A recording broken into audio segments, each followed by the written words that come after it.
Alors ce dimanche c'est le dimanche de la Sainte Seine. Vous avez vu, la table est préparée. C'est aussi le dimanche des deux offrandes que nous faisons. Offrande pour les frais de fonctionnement de l'Église et l'offrande pour la solidarité, pour de temps en temps tendre la main à l'un ou l'autre de la ville ou du milieu de nous, du milieu de nous aussi, qui ponctuellement ont besoin de soutien. Mais ce dimanche, c'est aussi le dimanche de notre fédération, le dimanche de la solidarité. Mais alors, vu la concentration de choses à faire, monsieur le secrétaire général, la solidarité de la fédération, on va faire plus tard. D'accord? Bon, tu me bénis quand même, c'est bien. On la fera une autre fois parce que ça fait beaucoup trop de choses. On ne va pas bâcler ce culte de solidarité dans le cadre de notre fédération. Donc, on va se donner les moyens de bien le faire une autre fois. Alors, ce matin, si c'est bon, ils n'entendent pas? Toujours?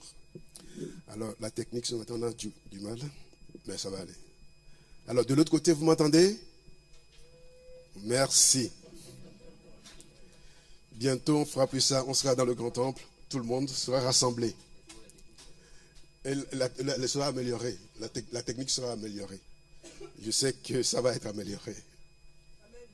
Amen. Alors ce matin, dans le cadre de ce culte de la Sainte Seine, j'aimerais méditer un texte de l'évangile de Jean, pardon, de l'évangile de Marc, pas de Jean, l'évangile de Marc, au chapitre 10, les versets 17 à 30. Alors, de tout ce que je vais dire tout à l'heure sur ce texte, on va retenir une phrase dont d'ailleurs je ne vais pas beaucoup parler, mais qui va nous diriger, va nous orienter dans la célébration de la Sainte Seine. Il n'y a personne de bon si ce n'est Dieu seul. Donc gardez cette phrase en esprit, c'est elle qui nous dirigera, qui nous orientera durant la Sainte Seine. Alors Marc chapitre 10, versets 17 à 30, vous retrouverez le même récit dans des textes parallèles, Matthieu 19, versets 16 à 30, ou Luc chapitre 18, versets 18 à 30. Donc lisons Marc 10, 17 à 30, l'histoire de la rencontre entre Jésus et l'homme riche. Alors, souvent dans les titres, on met homme riche, mais le texte dit un homme, un certain quelqu'un. Bien sûr, il était riche. Alors, comme Jésus se mettait en chemin, un homme accourut et se mit à genoux devant lui pour lui demander: Bon maître, que dois-je faire pour hériter la vie éternelle? Quelle action je dois pratiquer pour gagner la vie éternelle? Jésus lui dit: Pourquoi me dis-tu bon? Personne n'est bon, sinon Dieu seul. Tu connais les commandements: ne commets pas de meurtre, ne commets pas d'adultère, ne commets pas de vol, ne fais pas de faux témoignages, ne fais de tort à personne, honore ton père et ta mère. Il lui répondit: Maître, j'ai observé tout cela depuis mon plus jeune âge. Jésus le regarda et l'aima. En fait, c'est le désespoir de cet homme qui a frappé Jésus. Parce que Jésus voit non seulement en lui quelqu'un qui fait des efforts, mais quelqu'un qui perd toujours. Plus il fait d'efforts, plus il perd. C'est comme ça que je vois cet homme. Et Jésus a vu cette détresse-là en cet homme. Le texte nous dit, il le regarda et l'aimant. Il lui dit: il te manque une seule chose. Va, vends tout ce que tu as, donne-le aux pauvres, et tu auras un trésor dans le ciel. Puis, viens et suis-moi. Mais lui s'assombrit à cette parole et s'en alla tout triste, car il avait beaucoup de biens. Jésus, regardant autour de lui, dit à ses disciples qu'il est difficile à ceux qui ont des biens d'entrer dans le royaume de Dieu. Les disciples étaient effrayés par ces paroles. Mais Jésus reprit, « Mes enfants, qu'il est difficile d'entrer dans le royaume de Dieu. Il est plus facile à un chameau de passer par le trou d'une aiguille qu'à un riche d'entrer dans le royaume de Dieu. » Les disciples, plus ébahis encore, se disaient les uns aux autres, « Mais alors, qui peut être sauvé ?» Jésus les regarda et dit, « C'est impossible pour les hommes, mais non pas pour Dieu. Car tout est possible pour Dieu. » Pierre dit, « Nous avons quitté ce qui nous appartenait pour te suivre. » Il leur dit, « Amen, je vous le dis. Il n'est personne qui, ayant quitté à cause du règne de Dieu, maison, femme, frère, parents ou enfants, ne reçoive beaucoup plus dans ce temps-ci et dans le monde qui vient, la vie éternelle. » Fin de la lecture de ce texte. Que l'Esprit du Seigneur sanctifie nos cœurs avec sa parole. Amen. Donc le texte nous dit, un jour, alors que Jésus se met en route pour poursuivre son voyage en direction de Jérusalem, un homme, est-ce un jeune homme, est-ce un homme d'un certain âge? En tout cas, c'est un homme riche, d'après quand si on l'entend. Cet homme vient à la rencontre de Jésus, et il prend l'initiative de lui demander ce qu'il doit faire pour hériter de la vie éternelle. Il s'adresse donc à Jésus en l'appelant « Bon maître ». Bon maître. Ce qui n'est pas forcément la meilleure façon de s'adresser à quelqu'un, la façon courante d'aborder quelqu'un. Bon maître. Qui est cet homme qui vient interroger Jésus? Donc dans le texte que nous avons lu, Marc chapitre 10, au verset 17, cet homme, en tout cas, Marc dit que c'est un homme qui court, qui vient en courant vers Jésus. Matthieu, lui, dit que c'est tout simplement un homme qui vient à la rencontre de Jésus. Une rencontre fortuite qui donne l'occasion à cet homme de poser à Jésus une question qui le préoccupe. Et puis, alors, Luc nous donne une précision. Luc dit que c'est un chef, probablement un pharisien. Vous savez, parfois ils viennent, soit en groupe, soit seul en catimini comme Nicodème, voir Jésus et lui poser des questions. Peut-être c'est un sadducéen, qui sait? On ne sait pas. En tout cas, Luc précise que c'est un chef. Ben, je pense que cette précision de Luc nous aide à comprendre aussi le dialogue qu'il y a eu entre Jésus et cet homme. La question que Jésus pose à cet homme, probablement qu'effectivement Jésus savait que c'était un chef. Qui est cet homme qui dit à Jésus, bon maître? Sa question, la question qu'il pose à Jésus, que dois-je faire pour hériter la vie éternelle? Le texte nous fait comprendre que cet homme n'est probablement plus tout jeune, puisqu'il a dit dans sa réponse à Jésus, il dit, dans toute ma jeunesse, j'ai observé les commandements de Dieu. Donc, cet homme n'est probablement plus tout jeune. Il a passé d'après lui-même, il a passé toute sa vie à tenter de plaire à Dieu. J'ai observé tout cela, tout ce que tu me dis, Jésus, je l'ai observé depuis mon plus jeune âge. Et pourtant, au crépuscule de sa vie, cela ne semble pas l'avoir rassuré pour autant. On peut se demander d'ailleurs quelle était la motivation profonde de cet homme en pratiquant les commandements de Dieu durant toute sa vie. D'ailleurs, est-ce qu'il les avait vraiment pratiqués? Le verbe utilisé dans la réponse de Jésus est traduit par connaître, n'a pas en premier lieu ce sens. C'est tout simplement le verbe voir.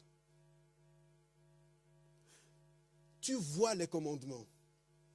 Ce n'est pas écrit tu connais les commandements. Tu vois les commandements. Voir les commandements et connaître les commandements ne disent pas forcément la même chose. On peut voir sans comprendre. Si je vous mets par exemple sur cet écran, le verbe voir en grec qui est utilisé, oïda, vous allez voir ce verbe écrit. Mais si je ne le traduis pour vous, et si je ne le transcris pour vous, vous ne sauriez pas lire le mot, ni le comprendre. Donc on peut voir sans savoir. Ce qui me fait dire que, si je reviens justement à ce mot, au mot utilisé par Jésus, savoir, tu sais, enfin tu vois les commandements. Je me dis, Jésus, quelque part, il dit, ben oui, ce monsieur affirme qu'il toute sa vie, il a observé les commandements de Dieu, mais en fait, est-ce que c'est vrai? Il sait peut-être qu'il y a des commandements qui existent. Est-ce qu'il les a vraiment pratiqués? On dirait donc de cet homme qu'il est surtout motivé par la peur de mal faire.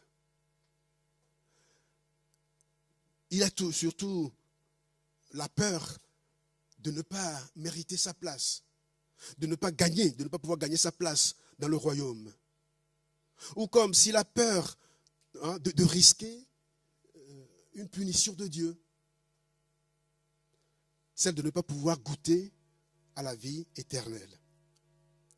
Il ressemble dans sa démarche au frère aîné dans la parabole du fils prodigue. Lui qui est resté fidèle à son père, le fils aîné de la parabole, resté fidèle à son père, a travaillé à la maison. Lui qui a respecté les règles, les commandements de son père et qui n'a jamais rien demandé. Et voilà que son frère cadet, lui qui a tout fait de travers, tout le contraire de ce que le frère aîné a fait. Il a tout perdu en faisant n'importe quoi, en gaspillant les biens de la famille. Il revient les mains vides et le cœur rempli de culpabilité. Et que fait le père? Il fait une grosse fête. Et ça désespère le frère aîné. Posons la même question. Quelle est donc la motivation du frère aîné quand il obéissait à tous les commandements de son père? Quelle perception a-t-il de l'amour de son père? Un amour basé sur les mérites? Dans ce cas, ce ne serait plus l'amour. On entend souvent de nombreuses personnes qui se posent cette question. Comment plaire à Dieu? Et c'est la même question que posent les gens au sujet de l'évangile quand ils rejoignent Jean-Baptiste au désert pour se faire baptiser dans le Jourdain. Ils lui demandent, que devons-nous faire? Toujours le faire. Que devons-nous faire pour entrer dans le royaume de Dieu? Que devons-nous faire pour vraiment gagner le royaume de Dieu? Comme s'il y avait un mode d'emploi pour la pratique des commandements. Comme s'il y avait un mode d'emploi, ce qui serait d'ailleurs très pratique, parce que quelque part on se serait déresponsabilisé, tout simplement. On n'a plus à vraiment réfléchir, à penser l'amour du Père. Y a-t-il une recette? Comme ça va tout seul. C'est ça le sens de la question. L'homme en question dans notre texte vient donc jusqu'ici poser la question à Jésus. Et il qualifie Jésus de bon maître.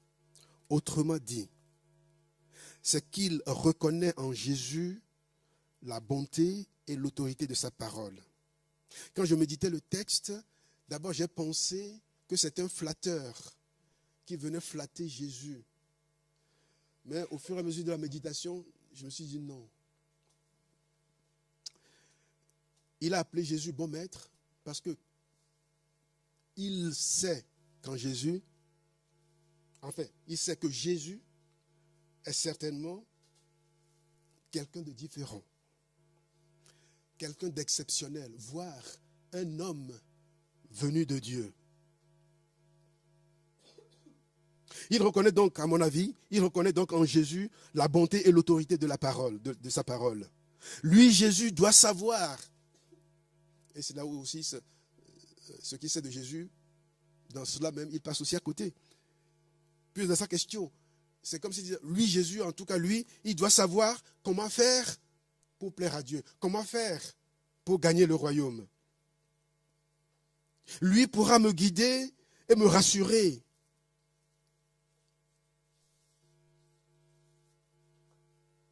Et je pourrai ainsi gagner le royaume des cieux.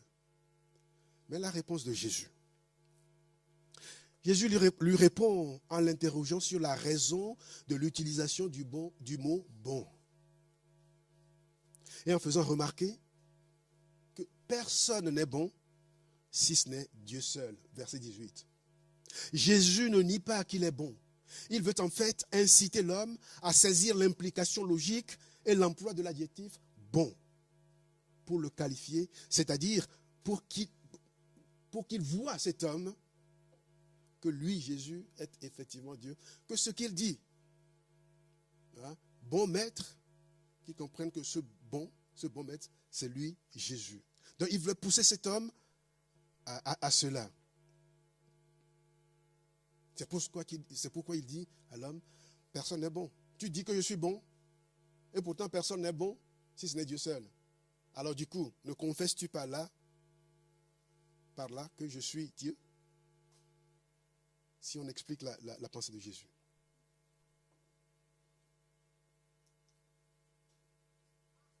Puis arrive le test. Va, vends tout ce que tu as, donne-le aux pauvres, et tu auras un trésor dans le ciel. Puis viens et suis-moi. En fait, Jésus est radical. Ok, mon ami, tu veux faire des choses, tu veux pratiquer des actes pour gagner le ciel?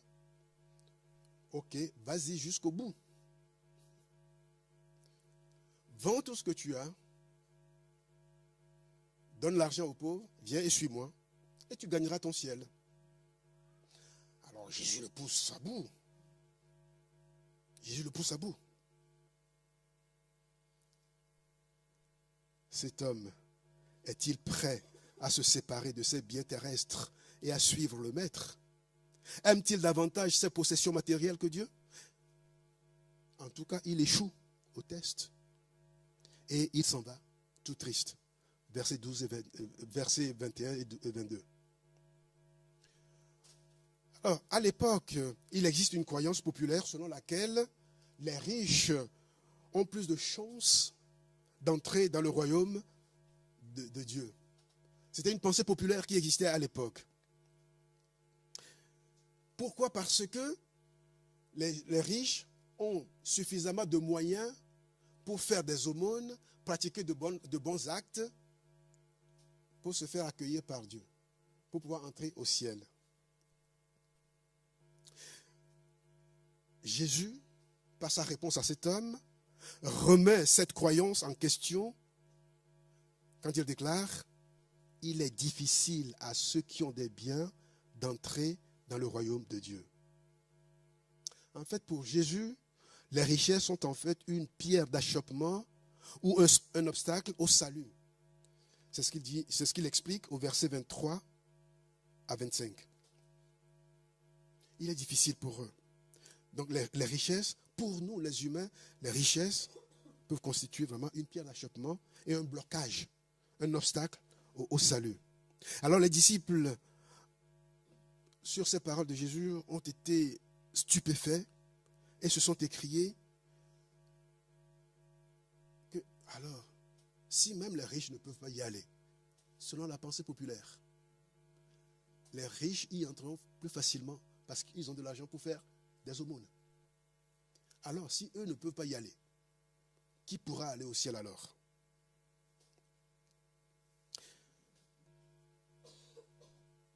Et Jésus déclare, leur dit, leur répond, ce qui est impossible à Dieu, enfin ce qui est impossible aux hommes, ne l'est pas pour Dieu.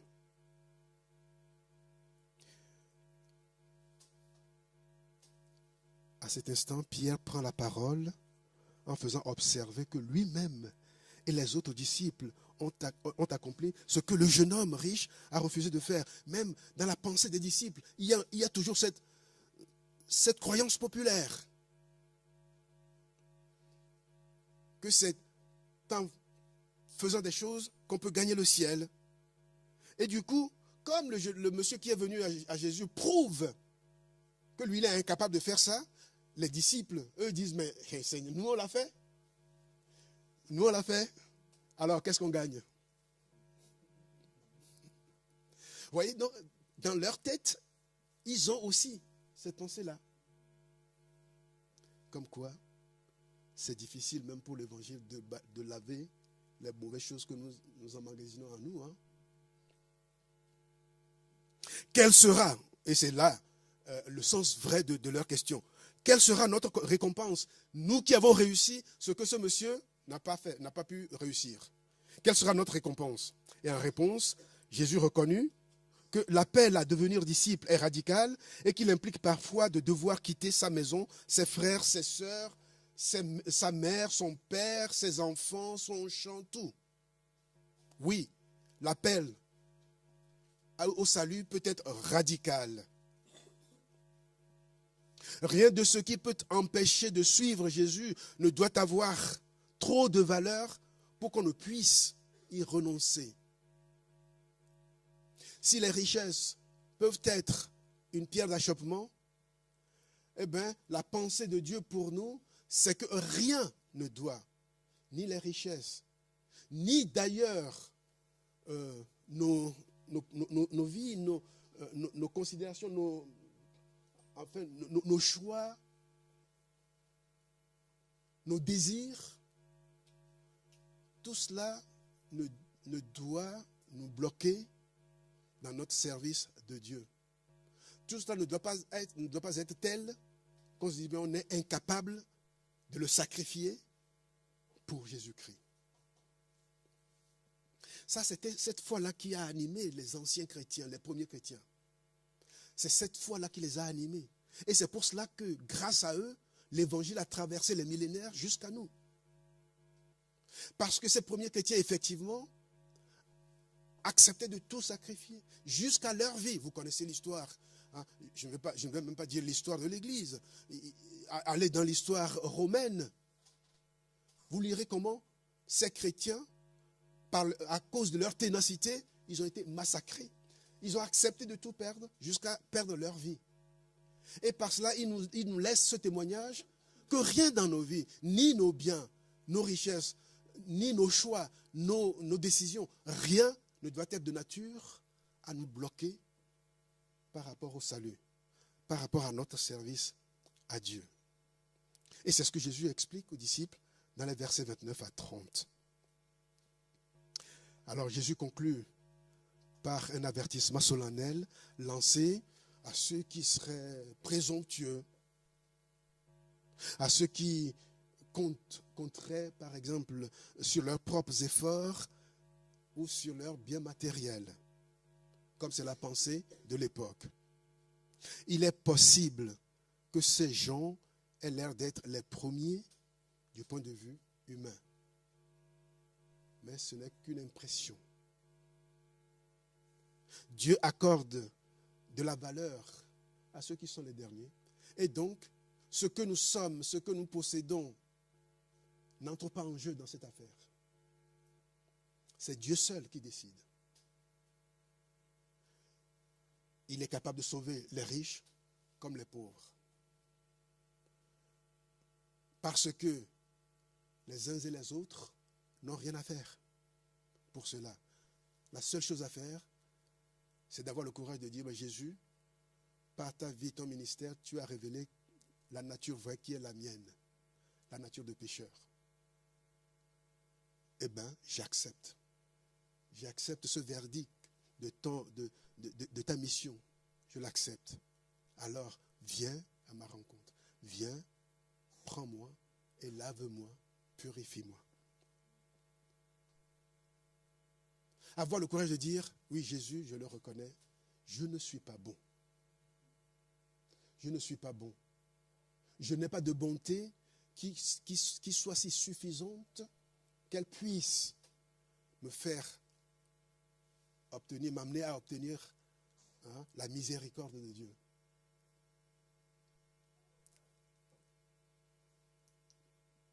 Personne n'est bon si ce n'est Dieu seul.